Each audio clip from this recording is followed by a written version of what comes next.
Seja muito bem-vindo ao Bíblia na Sobremesa, seu podcast semanal onde nós contamos de histórias inspiradoras, biografias e testemunhos impactantes, extraindo disso princípios elementares de uma vida extraordinária. E hoje, irmão, eu acordei com um certo ciúme dos nossos ouvintes de Recife, velho.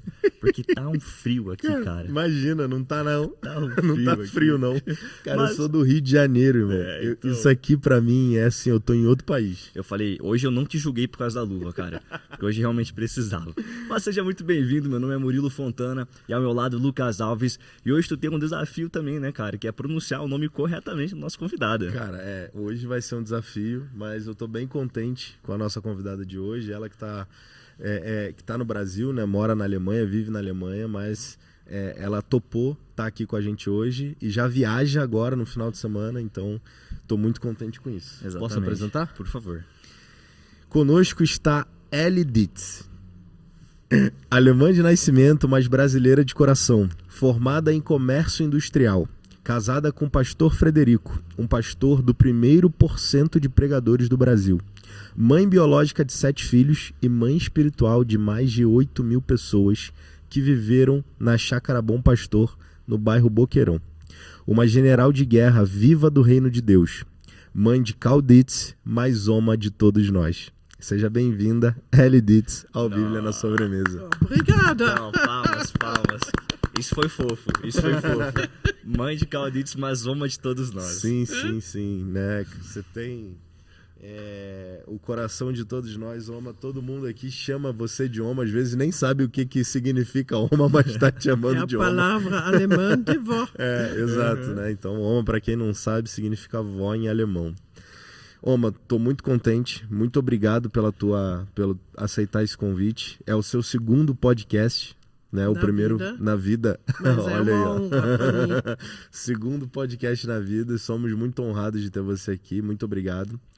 E, bom, Bíblia na Sobremesa é um papo sobre a tua história de vida, para que você, através daquilo que Deus fez, daquilo que você viveu, você consiga trazer verdades do reino, trazer aquilo que pode de fato mudar a vida das pessoas através da tua história. Né? Então, como que Deus fez e Deus agiu na sua vida, e eu tenho certeza que tem muita coisa que você quer contar e coisa que pouca gente sabe. Então, aqui é o lugar para você trazer essas histórias. E eu queria começar, Oma, que você explicasse para nós como é que você conheceu o Frederico, o pastor Frederico, como é que foi esse encontro, né? Em que ano foi esse encontro? E como que aconteceu a tua conexão com o Brasil, né? Você estava na Alemanha, como é que foi esse encontro entre vocês? E aonde o Brasil, de fato, entra na sua vida? Brasil entrou, de fato, na minha vida com 16 anos. Eu li a Bíblia em Isaías, onde Deus quer enviar alguém, e eis-me aqui. Essa frase de Isaías me marcou. E aí começou a questionar, podia ser para fora do país Alemanha? E eu assisti um retiro de 3 semanas, onde tinha gente do Oriente, de missionárias, e um casal do Brasil, que na época já trabalhava no Rio das Cobras, Laranjeiras do Sul, no Paraná, com índios. E a gente tinha toda noite uma palestra, um encontro, uma noite para o Oriente, outra noite para o Brasil. E ali, nessas 3 semanas, ficou bem claro, é o Brasil. Eu não teria condições de viver no Oriente, aprender tanto a escrever como falar. Eu sou uma pessoa meio grossa e o chinês, o japonês, o Taiwan, ele se diferencia no tom, na tonalidade. Se você fala tá ou tó, Já são duas palavras diferentes? Não, não dá. Aí ficou claro. Toda a minha juventude sabia isso. E eu, inclusive, fiz um ano de preparo para esse passo. E no meio disso surgiu o meu marido. Ele já estava na favela de Ponta Grossa, 5 anos. A missão chamou ele para um ano viajar pelo país, arrecadar. Eu falo assim, na verdade, ele apresenta o trabalho e arrecada dinheiro. Mas ele faz um culto, ele prega. Aí ele surgiu na nossa juventude, ou na minha igreja na época. Na Alemanha. Todo mundo sabia na hora, esse vai ser o futuro marido, porque ele era solteiro da Ellie. Eu achei todo mundo louco. Não concordei em nenhum momento. Tudo bem. Aí se alonga demais de dizer, Deus fez os encontros, Deus modelou meu coração e ele tirava sarro de mim quando ele contava sobre essa fase. Ele dizia, 16 vezes ela falou não. Quando ela falou sim, eu arrastei ela no altar para não se arrepender. Para não dar tempo de se arrepender. Eu posso dizer depois que Deus me deixou bem claro que era ele. A gente se viu 5 vezes e casou. Eu nunca, por um segundo na vida, me arrependi disso. Não tive dúvida, não tive... se eu não fosse casado hoje, eu podia fazer tal coisa. Nunca.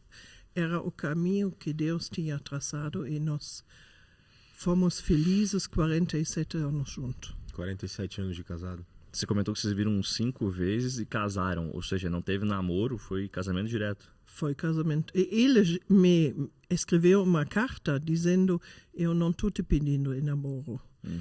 Eu preciso casar. E nessa época você já tinha sonho de ter sua família? Não.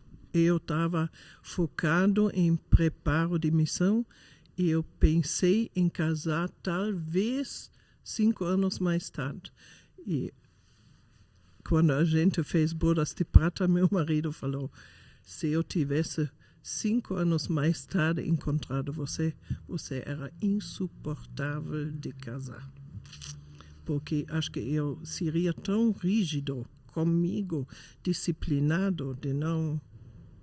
A flexibilidade teria saído de mim. Então, como Deus fez, foi certo. Que interessante. E aí, depois que vocês casaram, vocês vieram para onde que veio o ponto do Brasil? Nós viemos de navio e como ele era filho de missionários alemães, ele era claro. E quando a gente encostou o navio em Vitória e andou na região do Porto, e uma pessoa escura veio ao meu encontro, foi a primeira vez que eu realizei que eu estava num país onde tinha mais cores. Mas nunca isso foi problema para nós. E isso era que ano, Oma? 75. 75, vocês vieram de em navio? Abril. Vocês vieram de navio da Alemanha? 18 dias só vendo o horizonte e água. Como é que foi essa história? Aí um dia nós subimos no capitão, ele falou, se dá qualquer BO no navio, para lá são 2.000 quilômetros e pouco, e para lá 1.000 e pouco, até achar terra fixa, né? Sim. E durante essa viagem de navio, vocês estavam se conhecendo ali, basicamente, né? Nesses 18 dias, era um tempo... Foi talvez a primeira vez que vocês ficaram juntos tanto tempo? Não muito, porque eu passei muito mal. Eu passei 3 estágios com Deus. Eu estava iniciando uma gravidez, já passava mal por ela. Daí as ondas eram muito fortes, então eu ficava deitada na cabine.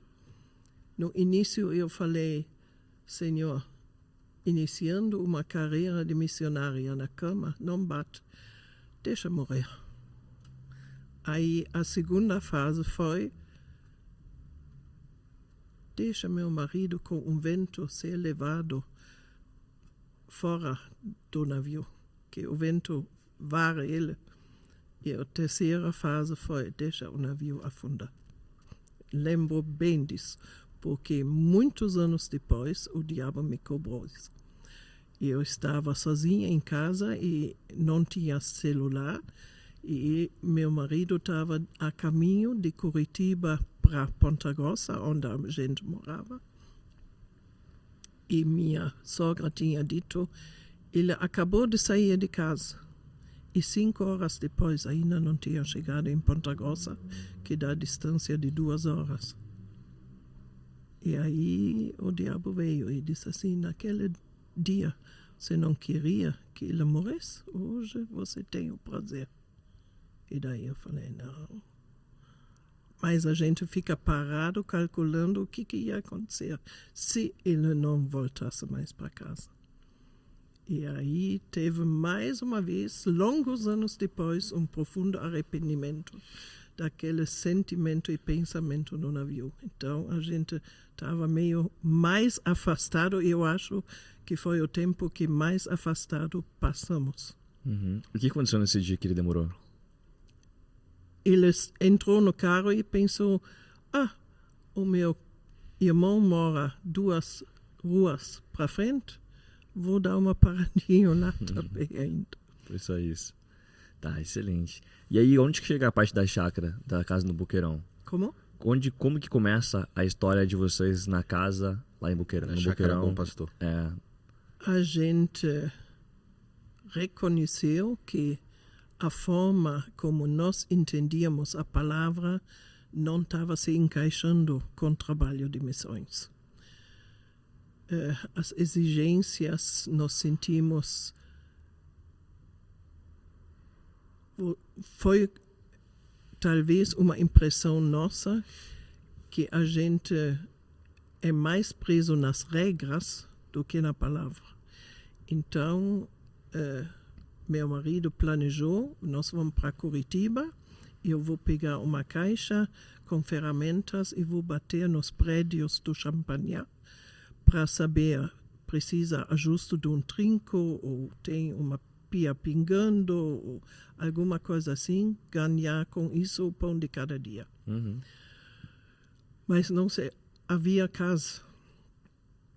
E daí minha cunhada da igreja luterana falou: nós temos alguém que tem uma imobiliária e oferece uma chácara no Boqueirão.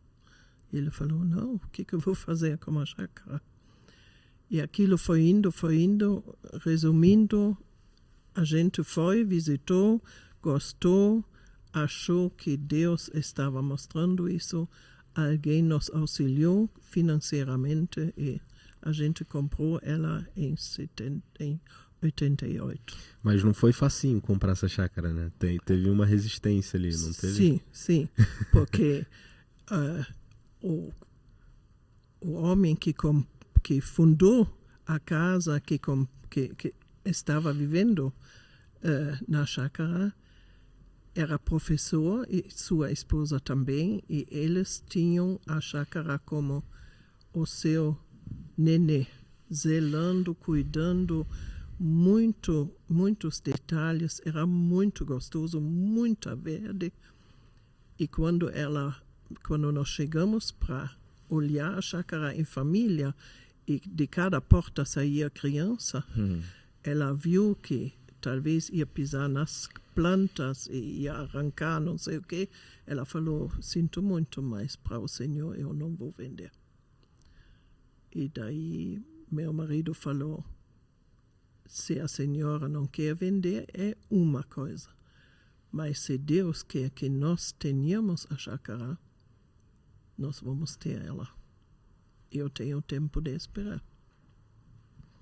E daí ela falou: eu vou trocar de imobiliária e o senhor não vai ter acesso. Ele falou: se Deus quer que essa chácara seja nossa, na imobiliária onde eu pisar, eu vou achar o anúncio de novo e vou aparecer de novo aqui. E ela falou, rindo assim, pois é, boa sorte. E não demorou um mês, a gente voltou. Foi o que aconteceu. E isso deixou ela muito impactada. Ela hoje já não vive mais, mas ela ficou muito incomodada. E daí a gente falou, não. Ela manteve contato conosco, veio nos visitar mais umas vezes no início, mas a chácara daí Deus agilizou. E vocês sabiam que ela ia se tornar aquele projeto que se tornou? Não. Nós tivemos lá, inclusive com auxílio de 3 pessoas que nos ajudaram na mudança, como a gente era em 9 pessoas, tinha bastante roupa e louça e tudo para lavar e colocar. E daí veio uma junto que disse, para 2 semanas eu faço o papel de cozinheira para vocês. Isso já foi uma grande mão. Uma jovem veio junto e falou, eu lavo a louça. E assim a gente, já no início, trouxe gente para a chácara. Daí, depois de 2 semanas que nós estivemos lá, teve uma mãe pedindo socorro que a filha se envolveu em caminhos negros e do interior ela queria trazer ela para talvez ficar 1 mês, 2 conosco. E a partir de lá, eu sempre falo, nunca mais parou de chover gente na casa da gente. E aí? Nós nunca fizemos propaganda para lado nenhum. Nunca houve um outdoor, um flyer, alguma coisa. Mas nós tivemos gente de Tocantins. Caraca. Absurdo. E Fortaleza. Eu não sei. Eu me senti como aquele perfume Avon que tem séculos que existe. E nunca se vende na loja. Sempre tem alguém de propaganda boca para boca. E assim foi com a chácara. Que sensacional. E Oma, assim, ó, aí, por exemplo, como o projeto surgiu no caminho, né? Vocês não esperaram, vocês não tiveram a clareza do projeto de Deus para que vocês tomassem esse passo. Vocês tomaram o passo e Deus deu o projeto no meio do caminho, certo? Isso Os é muito legal. primeiros pacientes, a gente chamou eles, porque eram drogados, alcoólatras e mães solteiras. Eles dormiam com a gente no mesmo quarto dos filhos, só com o tempo, como eles eram possessos também por parte, arrancavam da melhor boneca a cabeça ou riscavam um caderno de escola. Então a gente via que os filhos prejudicando com o trabalho dos pais, isso não bate. Não faz nada no amor de Deus. E a gente não queria perder os filhos no caminho. Então a gente clamou e nós fomos aumentando o espaço de telhado, de casa, foi crescendo. E eu me lembro o nosso genro postiço, que casou com uma menina que ficou 8 anos conosco. Quando ele chegou de Porto Alegre, ele entrou no escritório e jogou a mochila assim. Meu marido falou, cuidado, tem gente dormindo aqui. Aí a gente foi no salão, tinha gente dormindo. Em cima da mesa da cozinha tinha gente dormindo. E nós temos contato até hoje com um senhor Francisco. Ele falou, e daí ele queria no banheiro e quase pisou na minha cabeça porque eu estava com a porta no banheiro. com a cabeça na porta do banheiro. Então, aonde podia estender um colchão no início, o pessoal dormia no colchão. E como é que vocês faziam para cuidar do sustento dessa casa? Tem alguma história, assim, incrível de milagres de Deus? Porque, pelo que eu escutei por cima também, vocês viveram inúmeros milagres durante esse tempo, né? Sim. Vocês acolhiam, como se falou, alcoólatras, mães solteiras, crianças também, né? E deve ter sido um baita desafio pelo fato de você ter 7 filhos na época, né? Você já tinha 7 filhos, vocês 2 eram 9 ao total, né? Então você ter 7 filhos, que o mais velho tinha quantos anos nessa época? 88. 14. 14 anos mais velho. Olha isso. Nossa. Então, era uma exposição para a criança de muita coisa, de muita gente, né? De muita crença, uma exposição espiritual também, acredito, Sim, né? sim. De manifestações Sim. e tal. Então, imagina o desafio de você cuidar dessas pessoas, dar atenção para seus filhos, né? E me conta como é que foi todo esse processo, assim, Oma, porque isso hoje, assim, ó, é muito improvável que você consiga ver novamente o tamanho da coisa, do milagre, né? O tamanho da estrutura que vocês tinham e a quantidade de gente que vocês tinham. Nossos filhos, pessoalmente, dizem que nós fomos uma família louca. E nós tivemos colaboradores na Alemanha que nos visitaram. Eles saíram transformados da chácara, porque eles falaram que contar, não tem como contar, ninguém acredita, mas nós vivemos isso. Eu sei de uma moça de 37 anos que ela tinha na época, quando ela nos visitou, ela escreveu para os pais crentes, e eu nunca não consegui fazer uma conta com lápis no papel. Mas aqui os números não batem.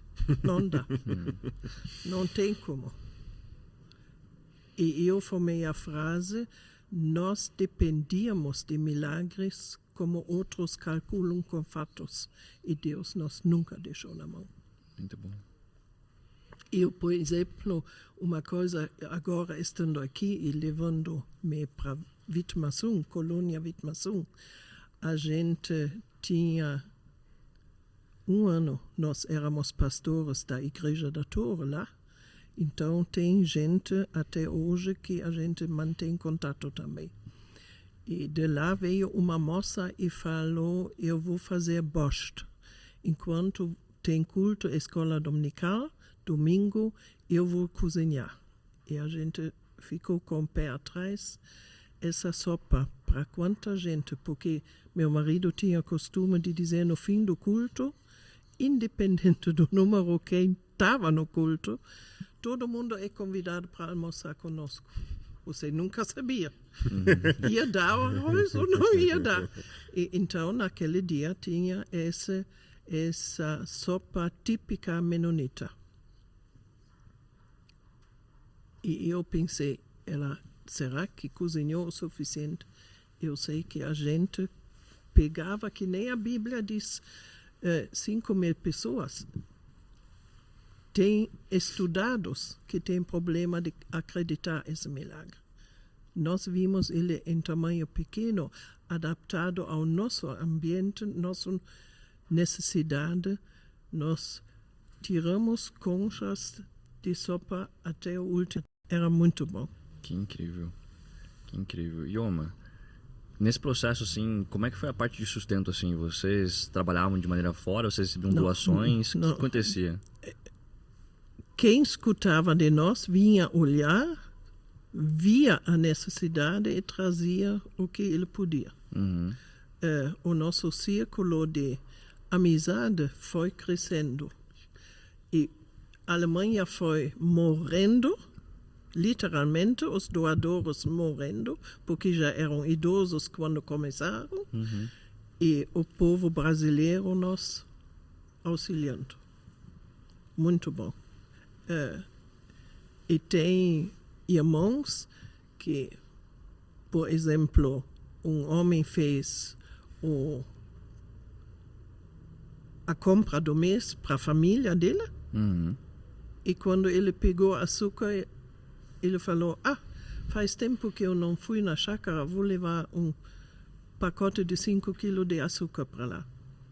Daí, quando ele chegou no caixa, o Espírito Santo falou para ele, como ele entendia: leva o açúcar de volta e busca arroz para levar. Ele, em vez de ir para casa, ele passou direto na chácara, entrou com aqueles 5 quilos de arroz no escritório e falou assim: pastor, preciso de um esclarecimento. Isso foi uma imaginação minha ou foi espírito? Por que eu troquei o arroz contra o açúcar contra o arroz. Daí meu marido disse, porque nós temos açúcar na despensa, mas é 10 horas para meio-dia, para 20 pessoas não tirem arroz. Caraca. Isso era comum, né, Omar? Isso era comum. Era comum. Tem a história do leite que você conta. O auge em todo trabalho de 22 anos, eu falei o meu emocional, a minha vida de fé, para mim era o ponto cume. Nós tínhamos por 2 anos 10 crianças com suas mães abaixo de 5 anos. Recém-nascido, alguns anos, e o Stocker estava no meio. A mãe dele morou conosco também. E nessa época, depois que eu captei que essas mães iam ficar mais tempo, eu falei com meu marido, nós nunca ganhamos leite. Nem algum visitante trazendo 1 litro de leite para nós tomar café, coisa assim. Nós ganhávamos de tudo, mas leite nunca, nunca, nunca. E eu botei na cabeça que nossos filhos ganharam leite no início da vida. E leite para um nenê, para criança pequena, é essencial do meu ponto de vista. Eu queria leite para essas crianças, o que deveria fazer? E daí meu marido falou, a velha receita funciona, vamos orando. E nós tínhamos 3 estudos bíblicos por dia. Depois do café, depois do meio-dia e depois da janta. De meio-dia, com o tempo, quem se convertia e ficava, dava entrada num texto para daí ter a palavra aberta, para todo mundo colaborar. De noite vinham irmãos, às vezes, de outras igrejas nos dar um estudo. E de manhã era separada mulher e homem, e a gente dava o estudo bíblico. E o final, em todos 3 encontros, era oração de joelho. E eu falo que esse era o ganha-pão de cada dia nosso, de joelho. E daí eu falei para as senhoras, vocês se alegrariam também ter leite para as crianças, então vamos orar. Aí, depois de 6 orações, 2 dias, alguém disse assim, mas o que a senhora tem na cabeça? Vai cair do céu? Falei, não sei, mas eu sei que Deus vai responder no seu devido tempo, da sua forma. E nós tínhamos alguns lugares, a gente deu uma carta de responsabilidade que davam para nós o que não podiam dar, porque enquanto firmas, fábricas davam comida para o povo, muita gente aproveitou e falou que passou mal e processou e trouxe dinheiro para casa. Então a gente fez uma carta que nós jamais temos isso de vista e jamais íamos fazer. E sob esse sigilo a gente ganhava. Por exemplo, se uma firma entra em férias coletivas e no armazém ainda tem um resto de alguma coisa, eu podia ir com o carro buscar. E nós tínhamos vários lugares fixos. Tem algumas empresas hoje que ainda estão abertas e que ajudavam vocês? Sim. Mas não vou mencionar, né? Mas tem. E, inclusive, para 2 pessoas que foram as pessoas referentes, a gente mantém contato ainda. Legal. Aí, uma dessas pessoas me liga e diz assim, pois é, estamos perante as férias, quando você pode vir? E daí eu fui, a gente ganhou macarrão, feijão, arroz, farinha, o básico. Aí eu coloquei tudo no carro, aí ela olhou para mim e disse assim, e tem mais uma coisa que nós não ocupamos, em nosso tempo e está armazenado já há alguns meses aqui. E me deu 100 quilos de leite em pó. Caraca. 100 quilos. Eu fui o caminho de lá para casa gritando, chorando, louvando, rindo. A maior bola de emoções eu trabalhei naquele trajeto. Nossa. Aquilo foi... Quando eu entrei no escritório, meu marido olhou para mim e disse assim: olhos de sapo, você chorou por quê? E daí a gente chorou realmente em grupo. Aquilo para as mães também foi marcante. Esses 100 quilos de leite em pó duraram quanto tempo, Oma? 2 anos que as crianças estavam conosco. Eu falei, quando a última criança deixou a chácara, um adulto tomou o último copo de leite daquela remessa. Que sensacional. É. Esses dias eu tava conversando com um amigo muito querido, assim, uma pessoa muito próxima minha, e ele não é cristão, né? É um parente meu, inclusive, e ele comentou assim: Murilo, mas por que Deus não faz os milagres que está escrito na Bíblia como ele fazia antigamente? Porque nós não primeira, a gente não confia, normalmente. Segundo, o recurso está ali. Deus não precisa me dar o pão de cada dia. Eu vou para a padaria e compro ou faço em casa.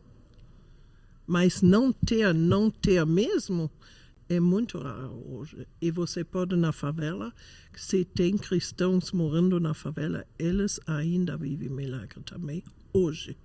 E eu tenho certeza, se a chácara, meu marido não tivesse falecido, ficado doente, se a chácara existisse hoje, nós íamos continuar do mesmo ritmo.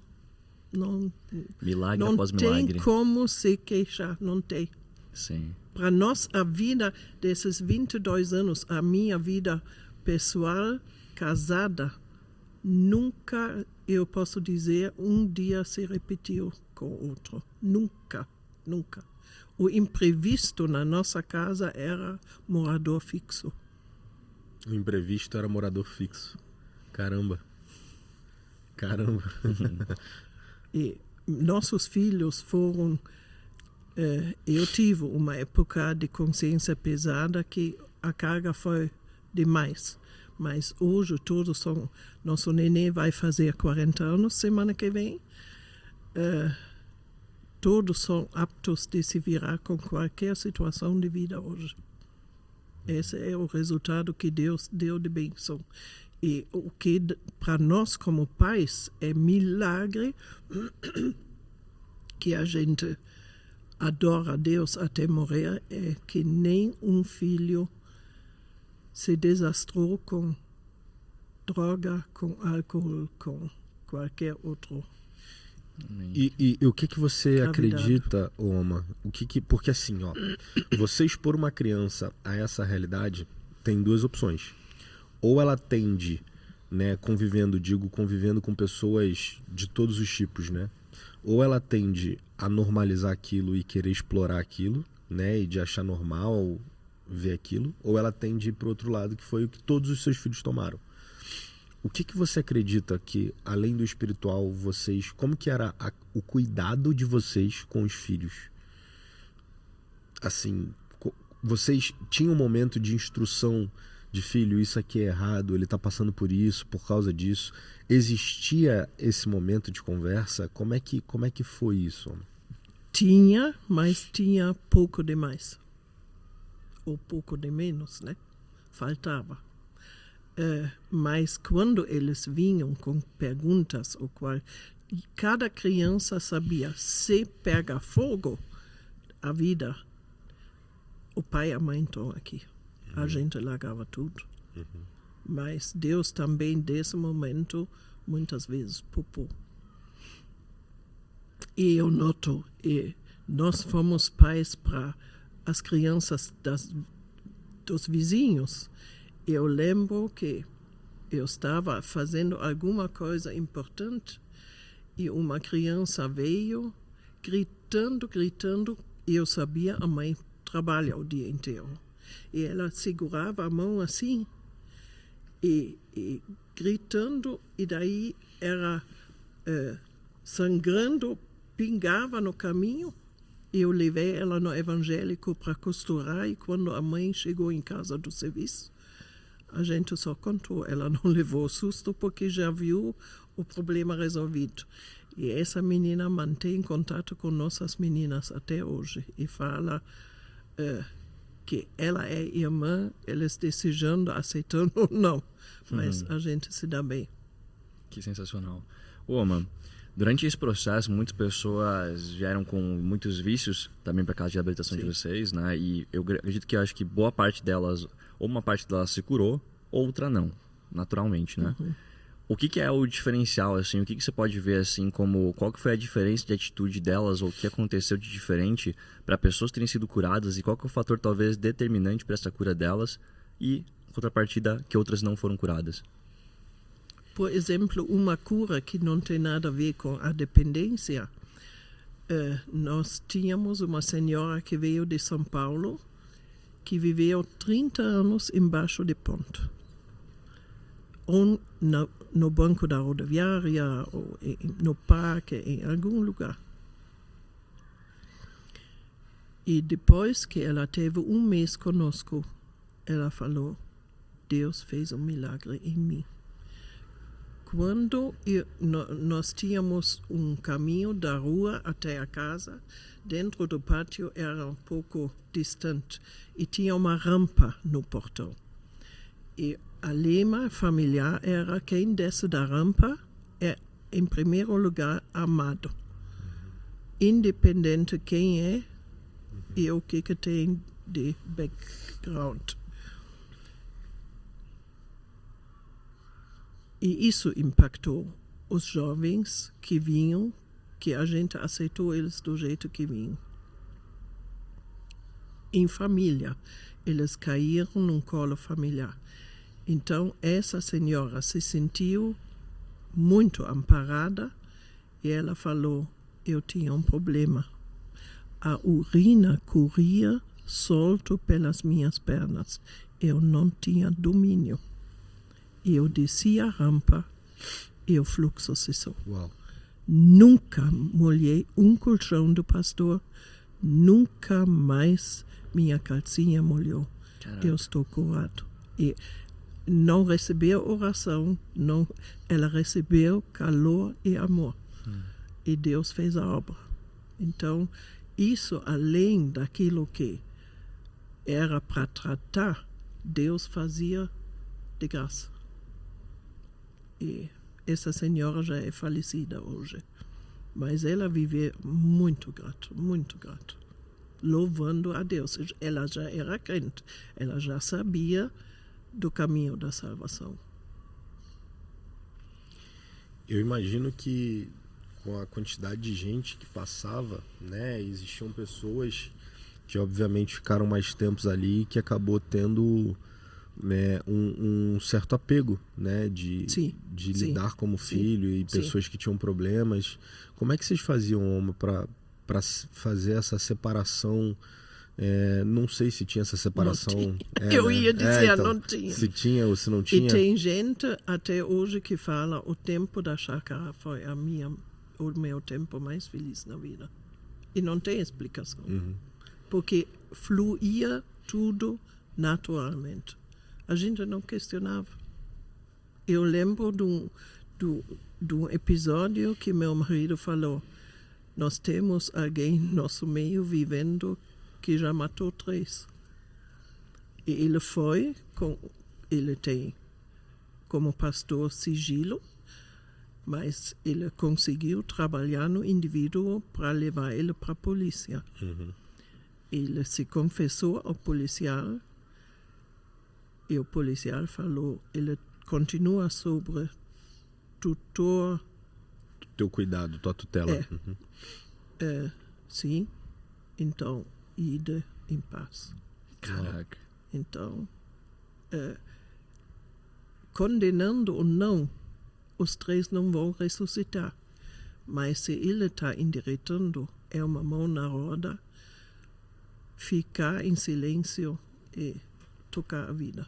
Uhum. Então, isso são milagres que ainda acompanhavam a caminhada. E vocês tinham um momento de fato conhecer todos eles, assim, de sentar com uma pessoa nova que chegava na chácara e de entender o porquê que essa pessoa estava ali? Sim. E quais eram as histórias mais comuns, assim? O que mais se repetia?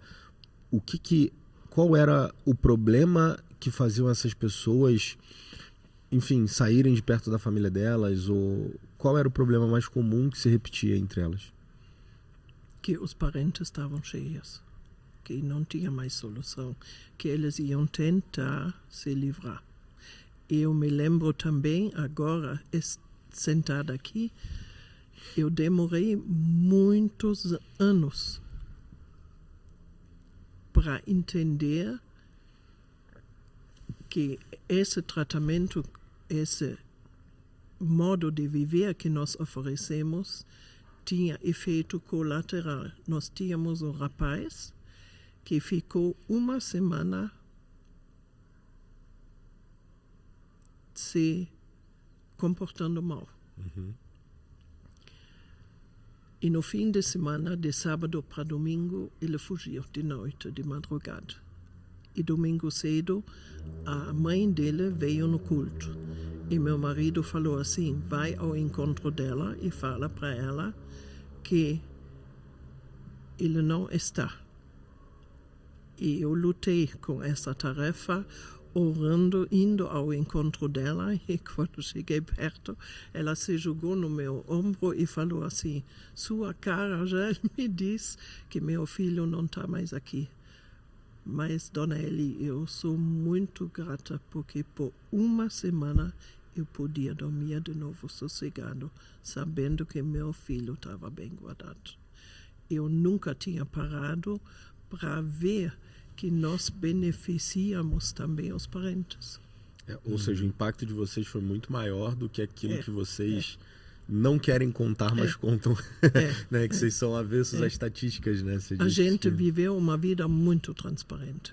E isso guardou a gente também de pisar fora da rota, né?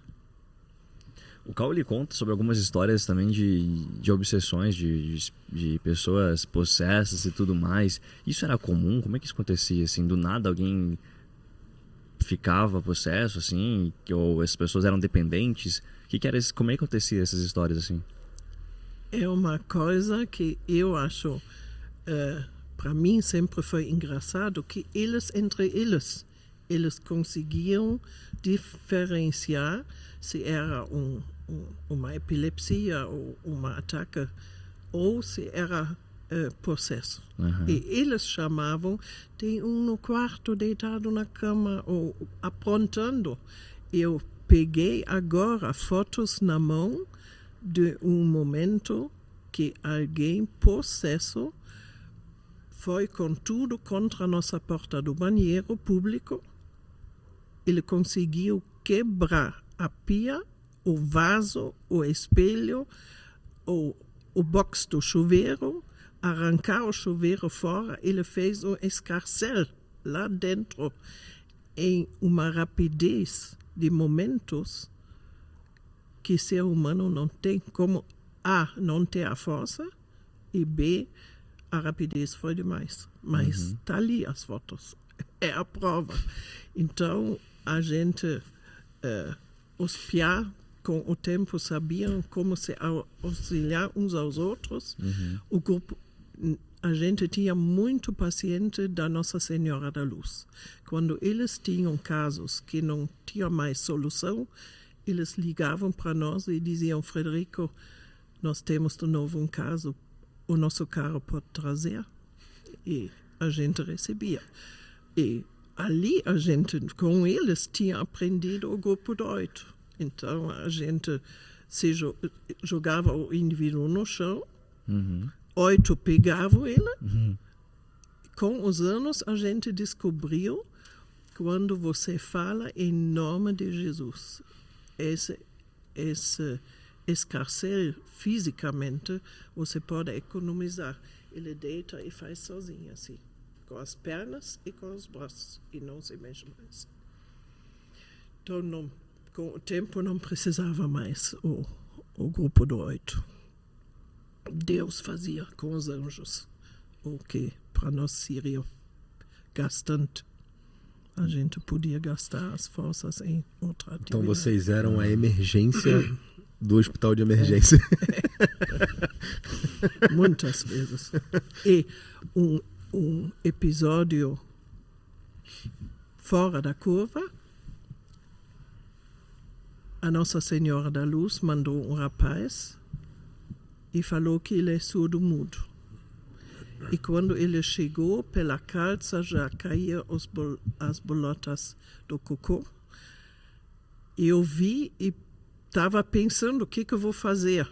Um paciente engatou ele e disse assim: você primeiro de entrar no escritório do pastor precisa um banho. Vamos embaixo do chuveiro.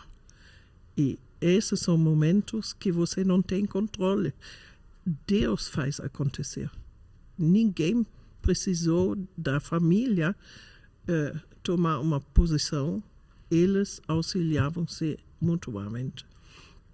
Aí ele veio, meu marido sentou muito tempo com ele e nós tínhamos uma visita da Alemanha. E ela disse assim: esse rapaz, como ele olha, ele deve ter tido 22 anos na época. Ele me conquistou, eu quero tratar, cuidar dele, ver o que Deus vai fazer. E a gente deu ele para os cuidados dela. Daí, na terceira noite, nós sentávamos à noite, a gente a gente fechava em família. E ela estava junto, então ela falou: Frederico, alguma coisa não está certo com esse piá. Porque ele entende tudo. Se você fala, pega essa garrafa, ele pega. Se você fala, eu preciso de uma colher, ele vai e busca.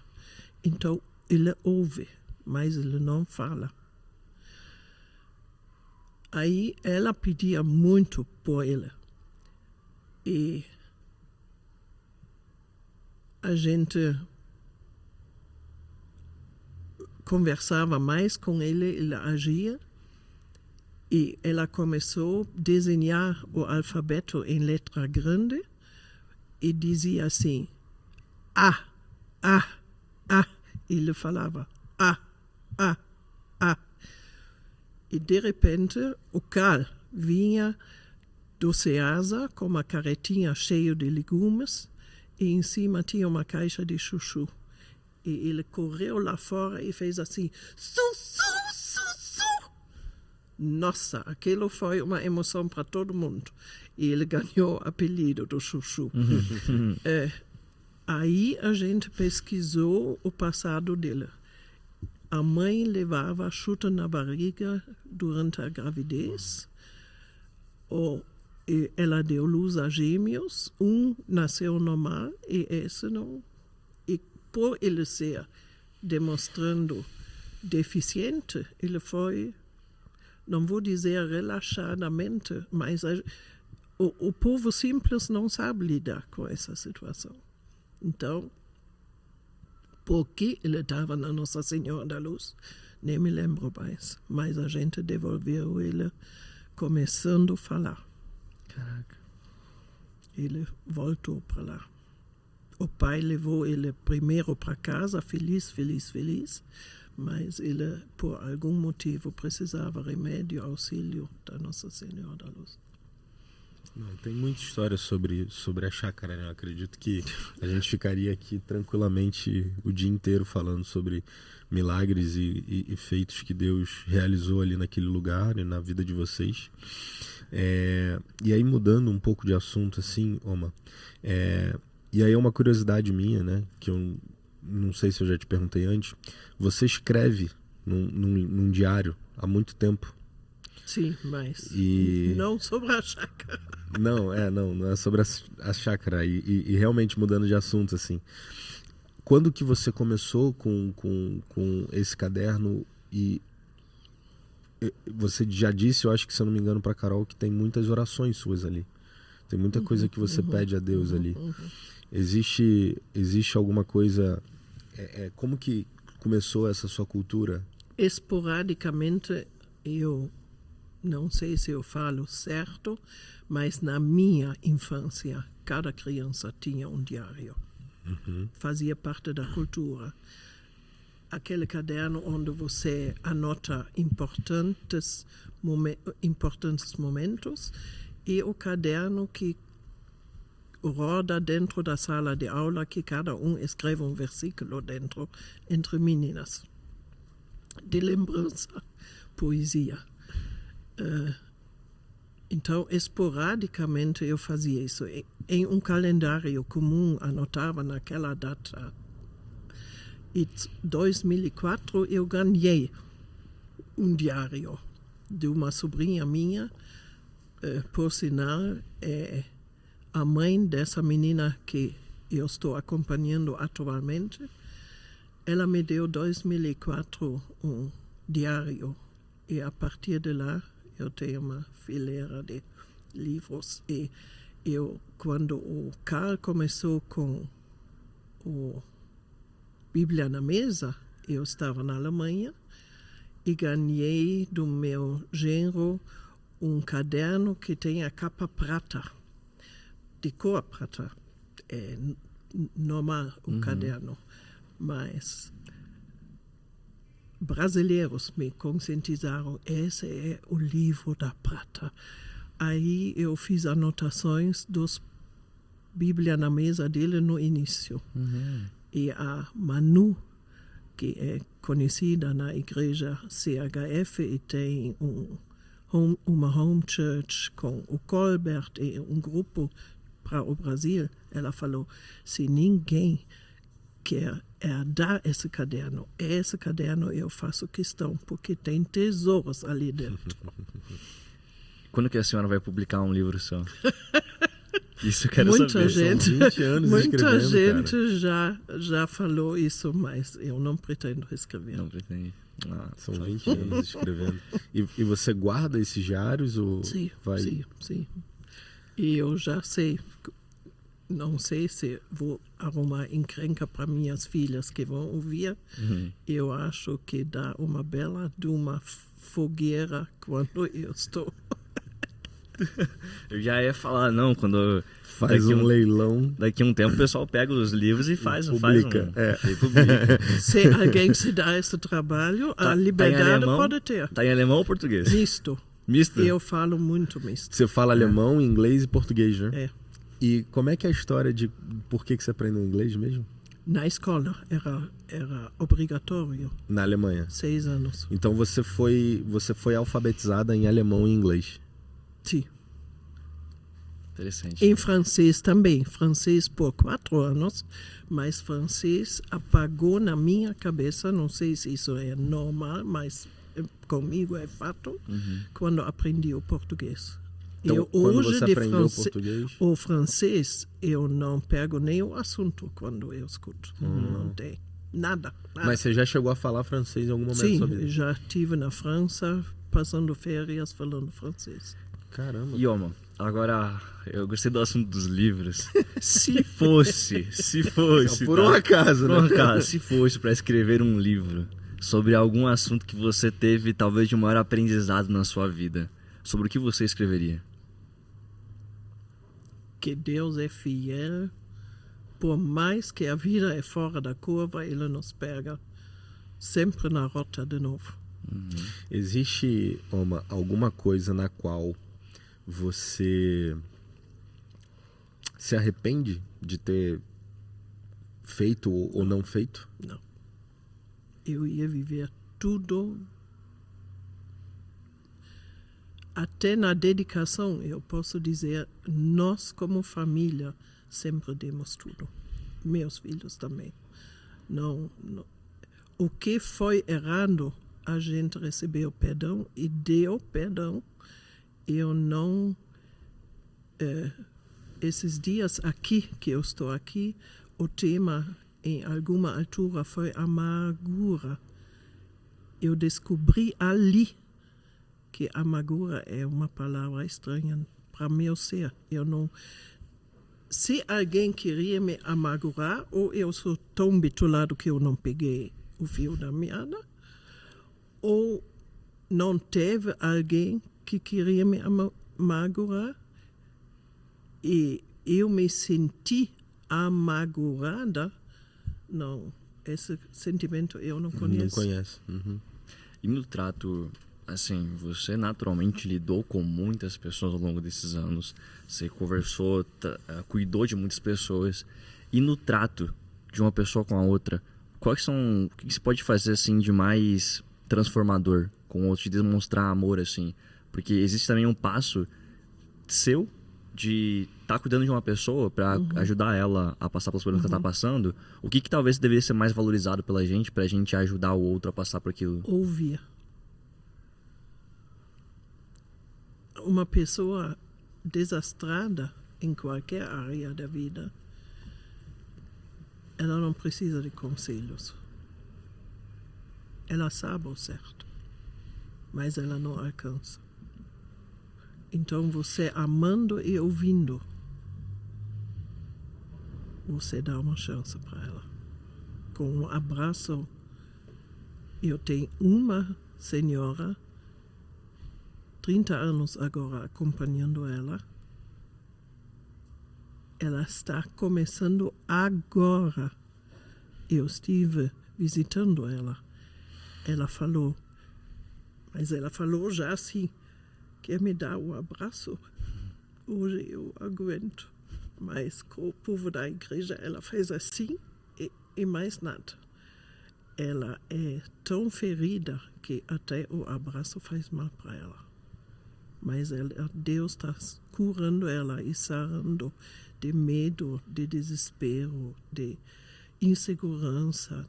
E é gostoso ver como Deus tem paciência em operar em nós. Eu acho que o que mais tem me chamado a atenção, Oma, é que a gente está vivendo uma geração, e aí eu me incluo nisso, que é uma geração de muita aceleração, sabe? A gente quer tudo para ontem, tudo muito rápido, tudo... Se não acontecer em 2 anos, eu desisto, sabe? Assim, é uma coisa muito assim, se não der certo logo, não vai dar mais certo. E aí quando eu escuto você falando que você está acompanhando uma pessoa há 30 anos, que vocês cuidaram de pessoas há 10, 12 anos, eu percebo que a geração mais antiga, elas entendiam o valor do processo, sabe? O tempo era diferente, a forma com que vocês lidavam e tratavam com o tempo era diferente. Então eu sinto um pouco disso, assim, dá um pouco de aflição até, sabe? De pensar às vezes que talvez eu não chegue na tua idade, ou porque Jesus volte antes. Aleluia. É porque eu sinto um pouco disso, assim. Eu realmente, quando eu penso nas próximas gerações, eu não consigo prever alguma coisa, assim, sabe? Eu realmente tenho a sensação de que a gente está bem próximo de alguma coisa muito grande acontecer. E isso é um sentimento meu, tá? Isso é um sentimento meu, não é... Como é que é o tempo para você, assim? Como é que você lida e entende o processo das coisas, sabe? De como que você consegue encarar o tempo e perceber da tua época para nossa época? Uma coisa que você mencionou é não ter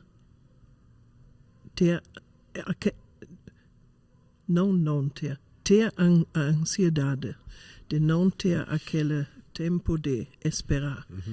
Eu vejo o maior problema ainda é a superficialidade. Muito, muito. Não dá, joga fora. Você não me serve como pessoa, não me alimenta minhas expectativas, não tem amizade. De trabalhar tanto no objeto como na pessoa, o jovem de hoje não tem nem interesse mais. E isso me assusta muito mais. Uma frase familiar também foi: sempre sobressai a pessoa das coisas. O que é importante é pessoas. Então, eu hoje tenho o privilégio Eu não sei o que as pessoas acham em mim, não consigo descobrir, mas eu tenho o privilégio de poder vivenciar um momento com calma, paz, regozijo e alegria. E isso é um processo de crescimento. Não tenho mais tanta responsabilidade, os filhos são grandes, o marido não existe perto de mim, então eu sou responsável por mim e Deus me dá orientação dos valores e de cada dia como perseverar. Joama, qual que é o teu maior motivo de felicidade hoje?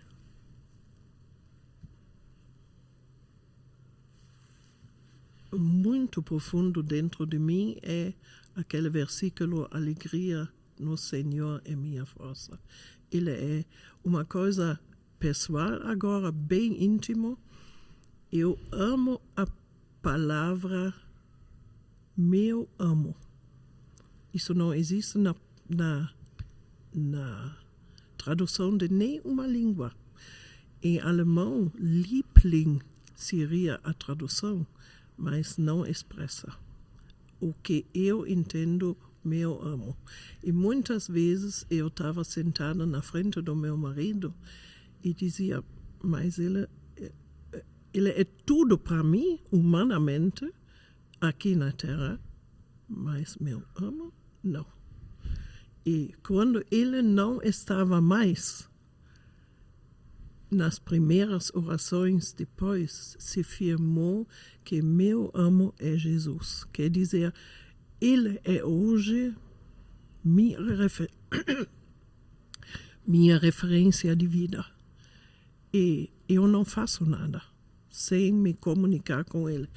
Parece é uma sombra que me acompanha invisivelmente e eu trato com naturalidade. A presença dele, eu choquei muito jovem, os últimos 2 anos na Alemanha, que falam assim, falam um pouco sobre sua fé. E daí eu falo assim, eu não tenho fé. Eu não acredito em Jesus. Como? Não. O que é isso? Eu sei que ele vive. É uma certeza, não é mais um crer. E ele me acompanha, eu aprendi com a Rebecca Brown, não sei quanto tradicional agora, coloca a mão na cabeça, mas eu já vi o fato. A Rebecca Brown era uma pessoa muito envolvida em coisa negra, que se converteu e publicou muita coisa boa de Jesus. E ela conta que numa necessidade, ela se colocou na frente de uma torre de árvore e falou, Senhor Jesus, me faça invisível que a pessoa que passa agora aqui não me enxerga, porque era entre vida e morte. E eu já fiz essa oração e ela funcionou. Então, Jesus é tão real na minha vida que ouvir, ver é feliz. Você hoje vive na Alemanha e a Europa como um todo, ela está passando por um momento um pouco diferente daquilo que a gente está vivendo aqui no Brasil em relação ao Evangelho. E a gente está vendo uma discrepância de gênero, de confusão na cabeça do jovem, né? E isso na Europa em si tem sido muito pesado. Como que tu enxerga essa realidade na Europa e o que você enxerga como uma possível solução para que, de fato, o verdadeiro evangelho apareça e ganhe mais força, né? Principalmente nessas regiões. Eu creio muito que existe uma batalha espiritual muito forte lá, né? Que tem, de fato, assim, um peso espiritual muito forte para isso estar acontecendo. principalmente em 2024, né? A gente tem, enfim, um mundo inteiro globalizado, todo mundo conectado, mas ainda assim isso acontece, né? Então você vê, você percebe o que está acontecendo para quem não faz ideia, o que está sendo ensinado, o que o jovem lá da Alemanha hoje ele tem vivido nesse momento de adolescência, que é um momento crucial. Aqui você, quando vai no hospital e tem aquela documentação do internamento, você faz uma cruzinha.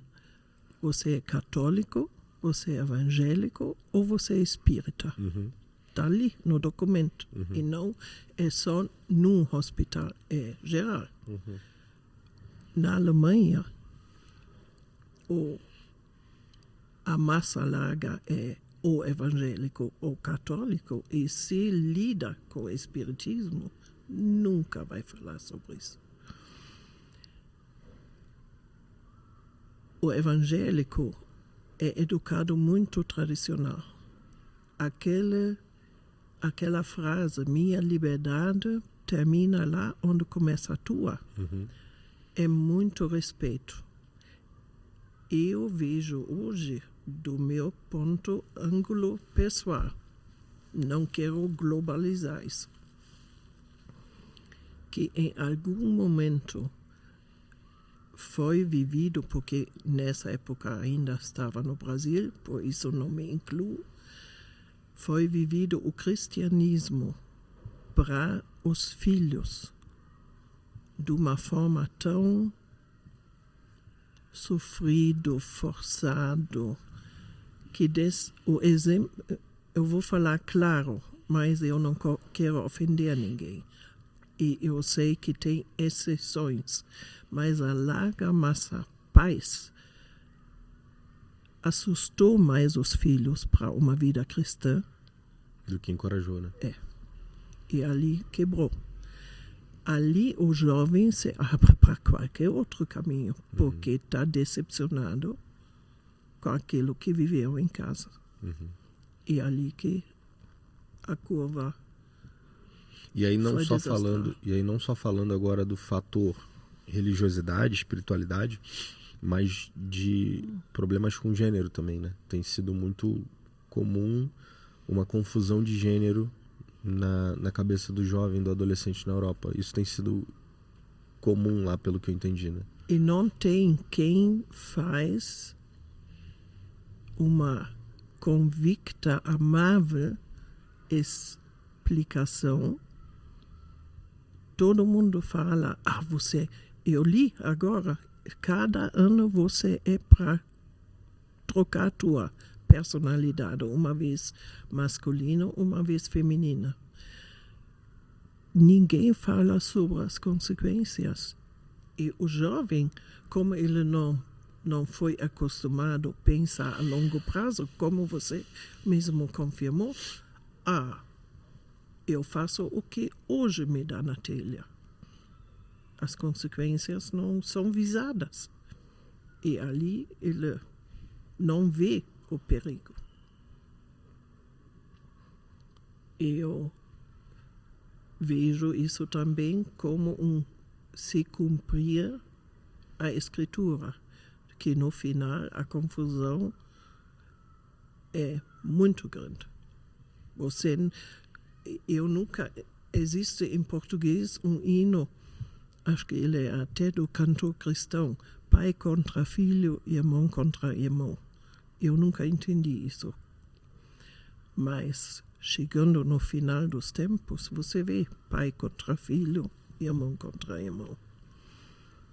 Na minha geração, era inimaginável que um irmão ia dedar o próprio irmão. Na confusão, a gente se une. Não, na confusão, hoje você se aparta. Indo talvez para o nosso final, eu queria perguntar para a Oma, o que você tira de aprendizado durante todos esses seus anos tão bem vividos? Quais são as experiências que mais te marcaram e que aprendizados isso te trouxeram assim para sua vida, que você pode deixar para essa nova geração assim? Virou uma religião de cuidar do próprio umbigo. Eu acho que esse é o ensino mais falso que existe. Mais falso. Mais falso. Porque o umbigo não deixa feliz. Até de você enjoa um dia. E se você só cuidou do teu umbigo e não das circunstâncias, amigo você não vai ter. Vizinho vai se afastar. Pais vão morrer. Parentes nunca te interessaram. Então, larga a mão essa onda. Eu preciso de wellness. Eu sou mãe de 3. Uma vez por mês, um fim de semana é meu. Para quê? Eu sou rodado, eu posso dizer, e quem conviveu conosco não tem como negar. Eu sou rodado 22 anos, dia e noite de pessoas. Eu nunca senti essa necessidade de agora ir num hotel, sentar num aquele negócio Spa. água quente Spa. e relaxar. Deus dá o equilíbrio também emocional, físico e espiritual. Ele cuida, ele é a fonte da força do dia a dia e não o spa. Eu não tenho nada contra o spa. Se alguém me paga, aleluia, amém. Mas que isso é necessário para eu sobreviver, não.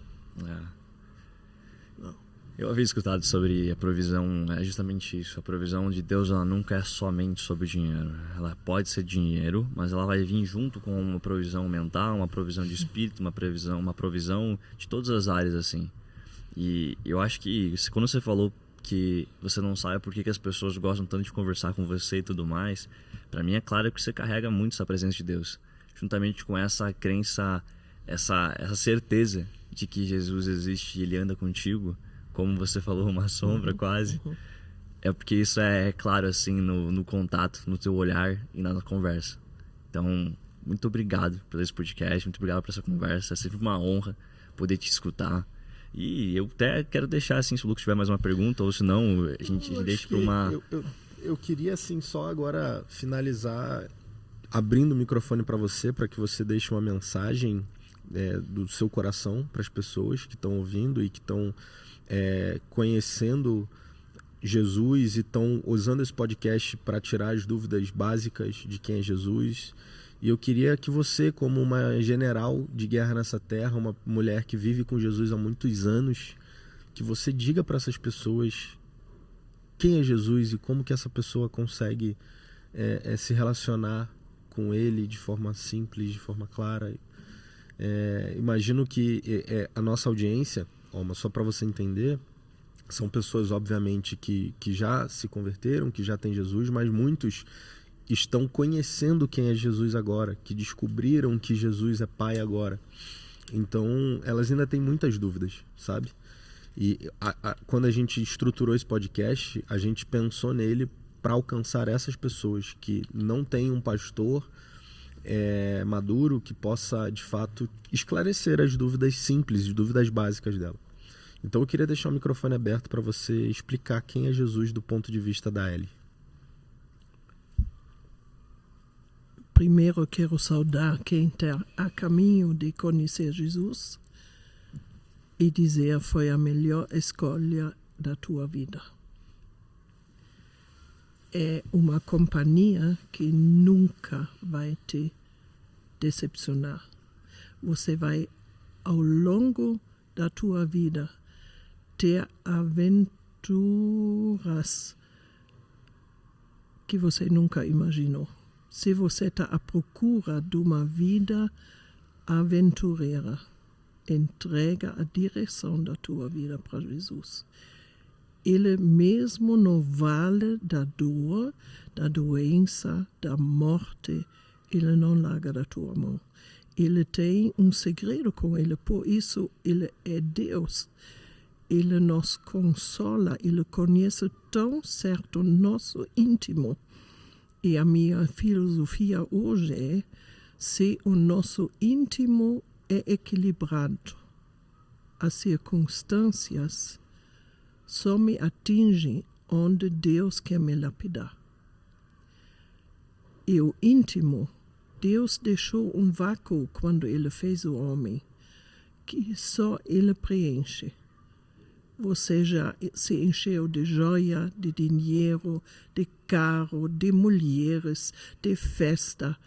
Tudo é alegria momentânea, passageira. Quanto mais você cava, quanto mais você quer.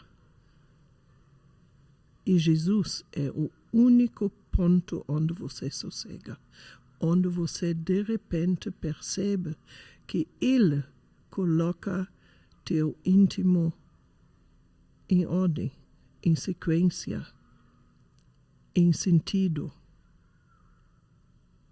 Ele trabalha nas tuas emoções melhor do que você pode trabalhar, porque Ele nos fez essas filosofias de o mundo foi feito por um grande bang-bang, ou por qualquer outra coisa que eles querem colocar no lugar de Jesus. Não vai funcionar ao longo do tempo.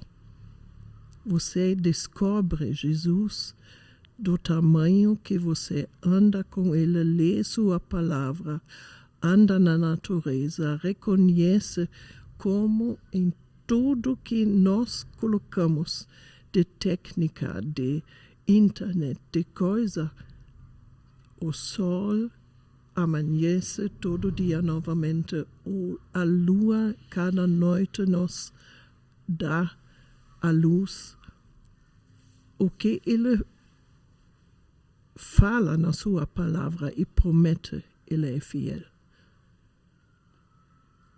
Até essas coisas todas de evolução servem para ver a grandeza. Deus me emociona que Ele nos deixa correr caminhos errados até nós mesmos reconhecermos que batemos a cabeça na parede, para daí aquela cabeça machucada colocar nas suas mãos salvadoras e dizer: está pronto? Quer mudar de pensamento? Quer mudar de sentimento? Quer andar comigo? Eu amo você.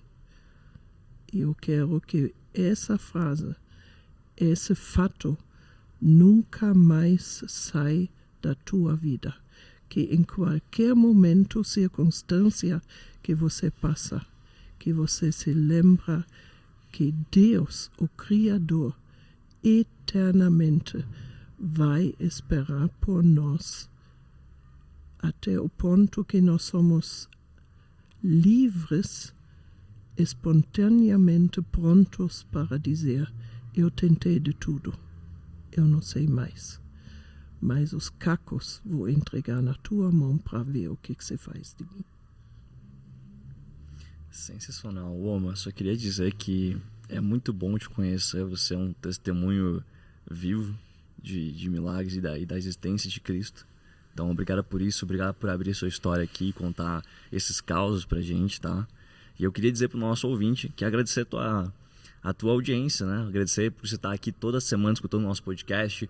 Lembra que terça e sexta-feira tem Bíblia na Mesa e todas as quartas ao meio-dia Bíblia na Sobremesa. A gente conta com você para crescer toda a nossa comunidade também. Então compartilhe esse episódio, compartilhe esse podcast com as pessoas queridas que te lembram quando você escutou essa história, né? Então é isso, comente, curte, compartilha e a gente se vê no próximo podcast.